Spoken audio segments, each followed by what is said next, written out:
शेतकरी कर्जमुक्ती योजना 2026 ची सविस्तर माहिती जाहीर. सहकार आयुक्त दीपक तावरे यांचा खुलासा. महाराष्ट्र शासनाने 2 जून रोजी पुण्यश्लोक अहिल्यादेवी होळकर शेतकरी सन्मान योजना जाहीर केलेली आहे. या योजनेमध्ये 3 घटक आहेत: कर्जमाफी, एक वेळ समझोता आणि प्रोत्साहन.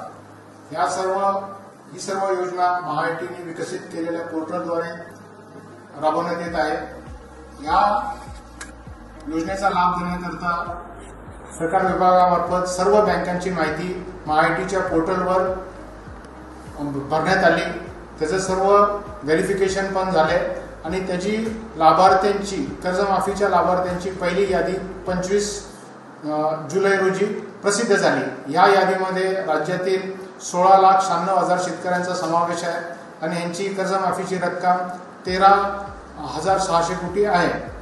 तर ह्या सर्व शेतकऱ्यांनी आपलं आधार प्रमाणिकीकरण करायचं आहे. आधार प्रमाणिकीकरण केल्यानंतर त्यांना लाभ त्यांच्या थेट बँकेच्या खात्यामध्ये जमा करण्यात येईल.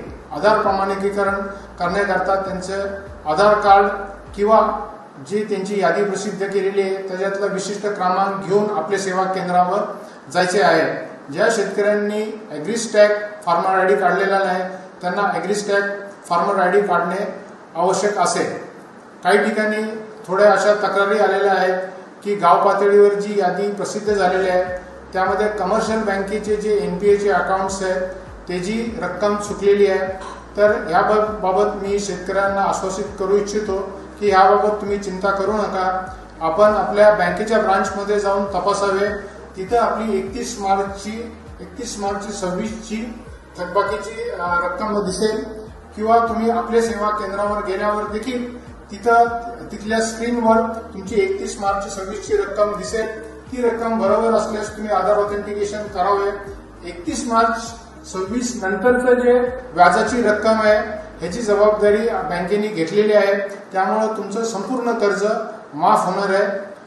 आणि ह्या उपलक्ष कोणत्या शेतकऱ्यांना काही इतर अडचण असली, जसं त्याचं नाव चुकलेलं आहे किंवा आधार नंबर चुकलेला आहे किंवा खाते क्रमांक चुकलेला आहे, तर त्यांनी पोर्टलमध्ये ग्रीव्हन्स रेज करावं, जेणेकरून त्यांची तक्रार जिल्हाधिकाऱ्यांकडे जाईल आणि जिल्हाधिकाऱ्यांच्या समितीमार्फत त्या सर्व तक्रारीचे चौकशी होऊन त्याला लेखी उत्तर दिले जाईल.